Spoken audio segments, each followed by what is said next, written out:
So, let me start by mentioning two facts which need not be contested. The first fact, the Honorable Minister put forward. Sir, can I wait for the Honorable Minister to come? You proceed. I was saying that let me start by placing before you two facts that we need not contest. And the first fact the Honorable Minister put forward, that the UPA was created and taken forward initially by the Aadhaar UID initiative was created and taken forward initially by the UPA government. The first Aadhaar number was given to Ranjana Sonavane in Tembli village of Nandurbar district on the 29th of September 2010. So that is not we are discussing. We know that it was the UPA government of which Dr. Manmohan Singh was the Prime Minister that conceived Aadhaar, that put the foundations of Aadhaar, which is now being taken forward. The second thing that is also need not contest is that when Aadhaar was conceived, when Aadhaar was being implemented, there was opposition from those who are in power today. There was opposition from the current Prime Minister, there was opposition from the current Finance Minister, and on the 24th of May 2012, there was opposition from the General Secretary and Chief Spokesperson of the BJP, the current Honorable Minister for IT and Law. Now, all this is history. I don't need to go into it. This is all available. That those who were sitting here opposed the UID Aadhaar initiative when it was launched, but now those very votaries against Aadhaar are now embarking on an aggressive expansion of Aadhaar. So you should be now, happy. Why are we having this discussion? Ramesh, you should be happy then. No, sir, whether I am happy or not, sir, I want to raise some issues which are causing great concern to me. I was present at the conception of Aadhaar. I played an important role in bringing Aadhaar to where it is today. But as somebody who knows the ins and outs of Aadhaar, there are two issues that bother me, and that is why we are having this discussion today. The first issue is a whole set of legal issues.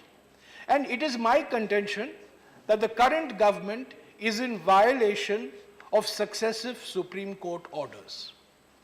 The second issue is the implementation issue. And it is my contention, and I will show with facts and figures.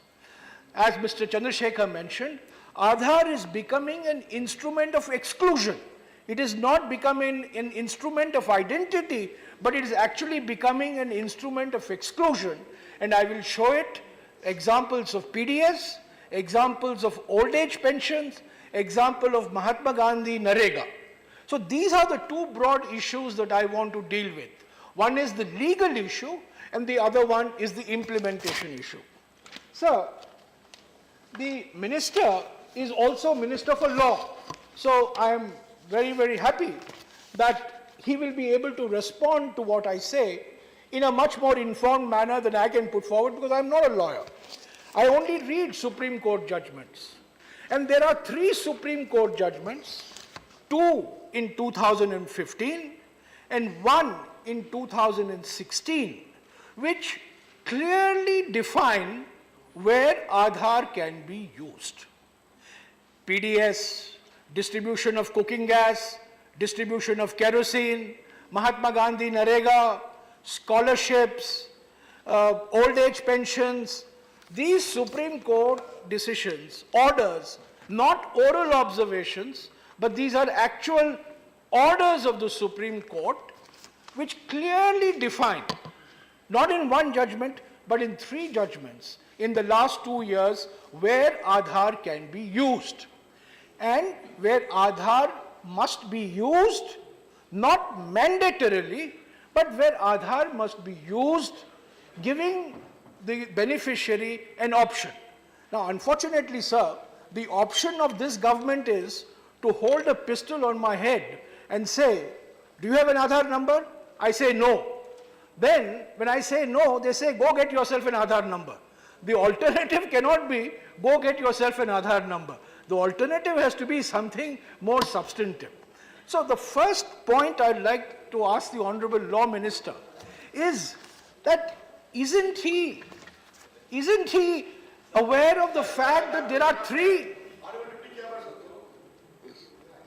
Kindly clarify my status in this debate as an IT Minister of India or as a Law Minister of India. That has to be clarified. This discussion is on IT. So you will be... So he has a double role today, sir. Sir, isn't he aware of the fact that the government is in gross violation of successive Supreme Court orders which delineate very specifically where Aadhaar must be used, where Aadhaar must be used in a non-coercive, non-mandatory manner? But my major concern, sir, is on implementation issues. How Aadhaar is being used to exclude people from the schemes which are designed for them. And let me start with the point that the minister made right at the beginning on savings. So yesterday, there was a question that was asked, or day before yesterday, there was a question that was asked in the Rajya Sabha by Mr. Derek O'Brien. And the answer was given. This was ghost beneficiaries under Aadhaar's direct benefit transfer scheme. And Sri Ravi Shankar Prasad answered this. And he gave a total of 49,000 crore saving. And that's the number that he gave. 50,000 crore saving on account of the direct benefit Aadhaar system. Sir, these numbers are highly suspect. These numbers are highly questionable. Why do I say this?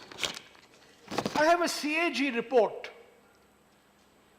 I invite the Honorable Minister's attention to the CAG report. This CAG report, which was submitted in March last year, debunked the entire idea that the government saved 30,000 crores on account of direct benefit transfer or Aadhaar in the LPG distribution scheme. And what does the CAG report say? So I mentioned the CAG because the CAG report played a very important role in their migration from this side to that side. And therefore, I need to bring to their attention what their own gospel said on DBT Aadhaar. 92%, this is what the CAG is saying, sir. 92% of the savings is because of a fall in oil prices. It has nothing to do with Aadhaar. It has nothing to do with direct benefit transfer. It has all to do with the decline in international oil prices. 92% of the savings in LPG subsidy, which the minister has answered in response to a question from Mr. Derek O'Brien, is not on account of Aadhaar, is not on account of DBT, but is on account of a fall in international oil prices. Similarly, he claims a lot of savings in food and public distribution. So long before Aadhaar came into being, many states were weeding out bogus ration cards. West Bengal did it, Karnataka did it, Tamil Nadu did it, state after state, Bihar did it, Gujarat did it, state after state was weeding out bogus ration cards. Now the savings because of that is now being attributed to Aadhaar and DBT. The point I want to make is, Honorable Minister, you must have had some savings. I am not denying that. But to say that you have saved 50,000 crores in a space of 15 months is mind-boggling. And in my view, goes contrary to all facts, to all evidence, as an example of which I have given to you on the CAG report on LPG subsidy. Sir, the three programs on which maximum exclusion is taking place today on account of Aadhaar, it is not the Honorable Minister's fault. This is a collective responsibility, and I will use one word that is very commonly used by spokesmen of the government. I don't like that word, but I would like to use that word, ecosystem. Now everybody has become an expert on ecosystem. In fact, one minister answered a question in Parliament some days ago where he used the word ecosystem 20 times in the space of 2.5 minutes. So this Aadhaar ecosystem is leading to significant exclusion in PDS, in Mahatma Gandhi Narega, and in old age pensions. And let me give you some numbers. And that accounts for some of the savings too. Yeah, exactly, I'm coming to that point. So, let me start with talking about PDS. Now, so what is happening in the PDS reform? And I will take Rajasthan. And I'm so happy that the Minister of State, who's sitting behind the minister from Rajasthan, he knows much of what I will have to say. So there is a website in the Rajasthan Food Department. In Rajasthan, biometric identification has become mandatory for drawing your rations. Rajasthan is the first state to make mandatory biometric identification for drawing your rations. Now, what does this website show, sir? So I went to this website day before yesterday. This is a website of the Food and Civil Supplies Department of the Government of Rajasthan. It's not my number. What it shows, that in the month of March 2017, last month, out of 1 crore ration card holders in Rajasthan, 74 lakhs drew their wheat ration. What does this mean? 26% of the households who could draw wheat are not drawing wheat. That is exclusion, Mr. Minister.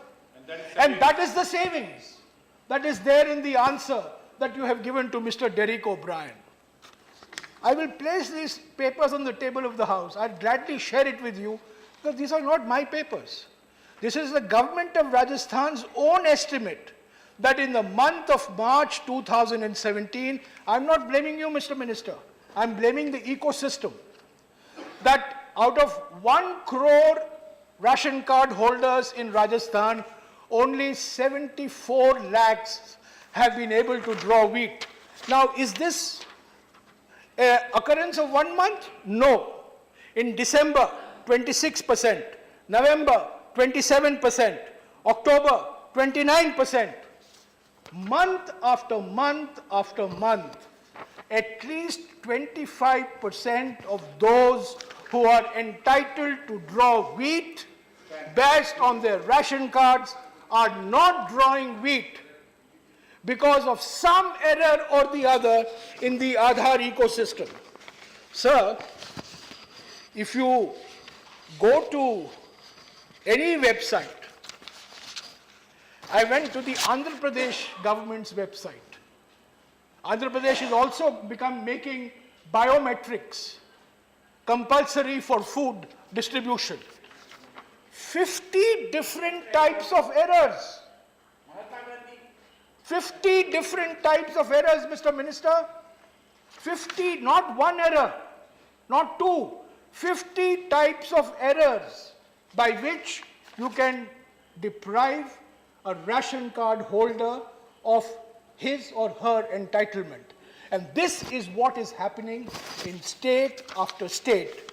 I gave you the example of Rajasthan.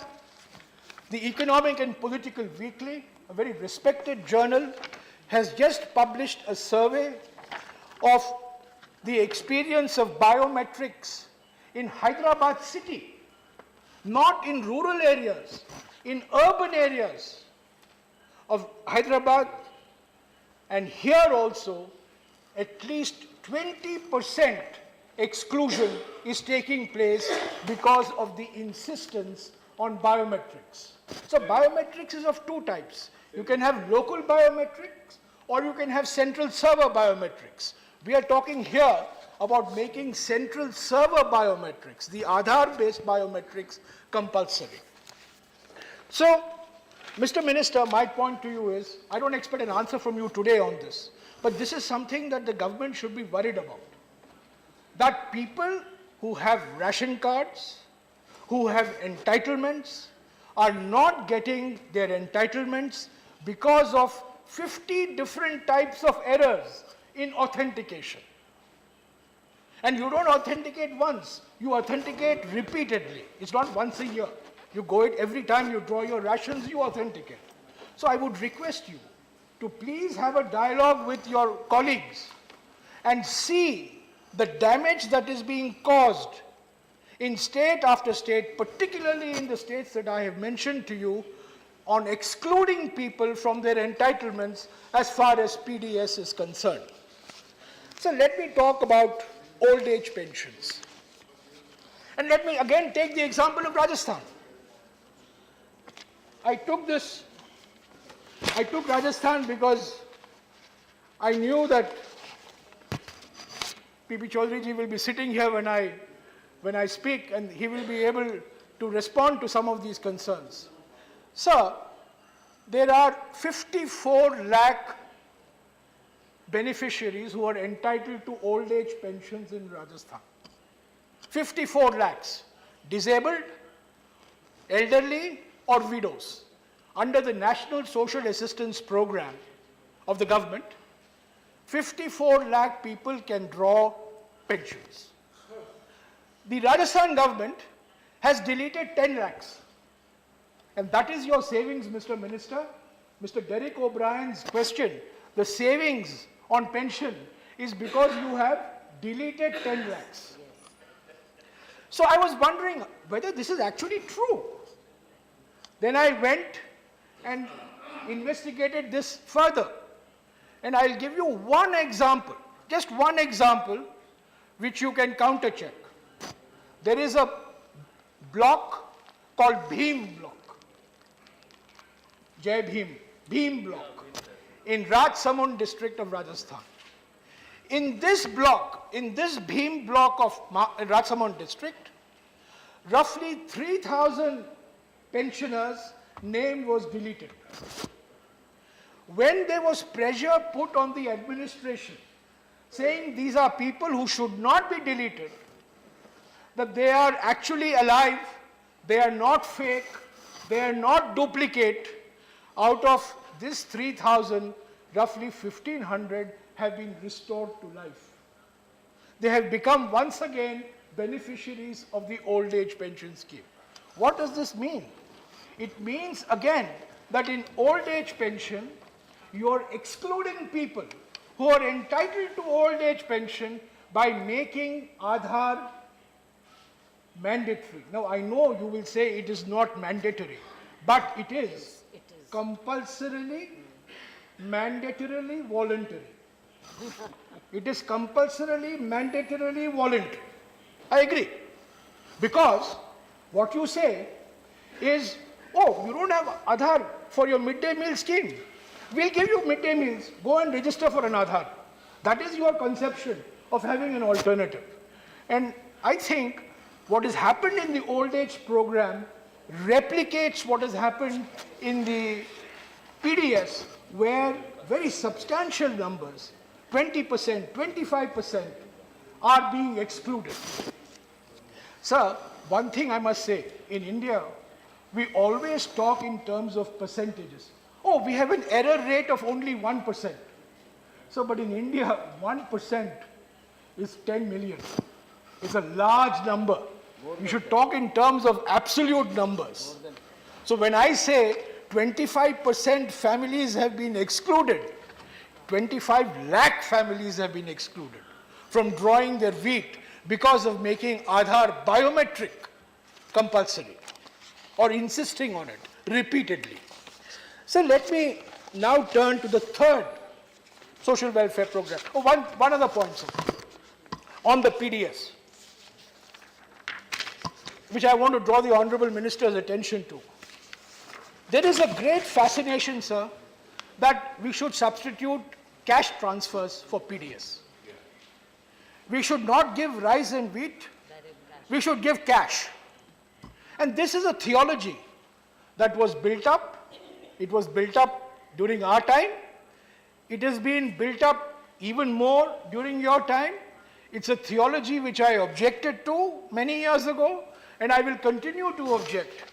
And sir, I have just got access to a survey that was commissioned by Niti Aayog, not by me or by any others, but by the government itself. This is called Process Monitoring of Direct Benefit Transfer in the PDS. This is a survey done for Niti Aayog in Chandigarh, Puducherry, and Dadra and Nagar Haveli, where the first experiments for substituting PDS by cash transfer was started. And what it shows is less than 60% of the cash is reaching the beneficiaries. And that the cost of the direct benefit transfer is more than the cost of the PDS. It costs more, the beneficiary more, to access the PDS through direct cash transfer than the commodities. Now, I would gladly share this report with you. It's your report, commissioned by your department, but unfortunately not made public and not available, but I've got access to it, and it shows very clearly that cash transfer has not worked, is not working in Puducherry, it's not working in Chandigarh, it's working marginally better in Dadra and Nagar Haveli, but please look into this before you expand cash transfer on a national scale. So I'll just take a couple of minutes more. Finally, sir, the issue of Mahatma Gandhi Narega. Now here also, Mr. Minister, not your fault, the Aadhaar ecosystem fault, because of the pressure that you must have 100% Aadhaar seeding, because of this pressure that targets for 100% seeding must be met, what is happening is that workers are being denied their wages on time. What sterilization was to the emergency, Aadhaar seeding is becoming to your government. It's a target-oriented approach. 100% seeding in every program. Mahatma Gandhi Narega, 100% seeding. PDS, 100% seeding. Scholarship, 100% seeding. How you do the seeding is irrelevant, but you must have the seeding. Now, what has happened, Mr. Minister? And I have here evidence from Chitradurga district in Karnataka, which I will gladly share with you, where 10 to 15 crores of wages have not been paid on time because local level functionaries are going around doing 100% seeding. That's all that is happening on the ground. A mad rush to seed. And the net result, Mr. Minister, those you cannot seed, you exclude. And those you exclude, you include in your answer to Mr. Derek O'Brien as savings. No wonder you're showing huge savings, because you have excluded huge numbers of people. Those are real people. Those are not fake people. Those are not duplicate people. Those are not foreign nationals. Those are people who have legitimate claims on old age pensions, on PDS, on Mahatma Gandhi Narega. So, the short point, Mr. Minister, on the implementation is this, that the UPA never conceived of Aadhaar as an instrument of exclusion. I give you the benefit of doubt. You also may not conceive of it as an instrument of exclusion. However, in actual practice, it is becoming an instrument of exclusion. And it's not 1%, it's not 2%, it's 25% and above. In food, in pensions, and as I mentioned to you, in terms of non-payment of wages in Mahatma Gandhi Narega. And Mr. Minister, I fail to understand what is the logic of making Aadhaar mandatory for midday meals. Is it our case that fraudulent children are being fed? I mean, there could be quantity fraud in schools, not identity fraud. If there is quantity fraud, catch the school teacher, catch the administrator. Why are you catching the children? And then, when there is public pressure put on you, you say it's not mandatory as long as you've gone and applied. It's as good as mandatory. So you're not giving anybody a choice. So, Mr. Chairman, Deputy Chairman, sir, in final, sir, last March, we passed the Aadhaar bill. It came to the Rajya Sabha because the finance minister, to use Mr. O'Brien's colorful language, was wearing the 110 jersey. He declared the Aadhaar bill as a money bill. The Honorable Minister is a very noted constitutional lawyer. Article 110 says only. However, in the last 15 months, it is anything but only. You're using it for everything. You're using it now, I am told, even for buying an air ticket. For flying, you need an Aadhaar number. So it is not only for welfare. If it was only for welfare, I can agree it was a money bill. However, you bought it as a money bill. I moved 5 amendments to that bill. Rajya Sabha approved those amendments. Of course, they were negatived in the Lok Sabha. I would urge you, Mr. Minister, to revisit those amendments. I am willing to grant you that in some respects, your bill was better than our bill. I am willing to grant you that. In some respects, our bill was better than your bill. That you have to grant us that. But I am not here to score points because, as I said, history is history. You opposed it. When you were here, you were supporting it. All power to you. And somebody said a couple of days ago that बच्चा तो आपने पैदा किया. हाँ, ये बात सही है. बच्चा तो हमने पैदा किया. पर बच्चे को भस्मासुर आप बना रहे हैं. Okay. और इससे बचने के लिए मैंने ये आशंकाएं जताई है, ये चिंता है, इसका जवाब दीजिए. और ये मामला सुप्रीम कोर्ट में भी लंबित है. कई पिटीशन है सुप्रीम कोर्ट में, मनी बिल के पिटीशन है, प्राइवेसी के बारे में पिटीशन है. And I hope at some stage, sir, I don't want to say anything on the supreme court, but I hope at some stage the Supreme Court also brings finality to this debate so that we can move forward. We have an Aadhaar which is consistent with the best practices in security, in technology, in transparency, in privacy, but above all, it does not end up doing what it is today. जो लाभार्थी हैं उनको उनका हक नहीं मिल रहा है और एक ही कारण है, वो है आधार. आधार निराधार बन गया है. इससे बचिए मंत्री जी. शुक्रिया sir. Thank you. Thank you, Mr. Jairam Ramesh.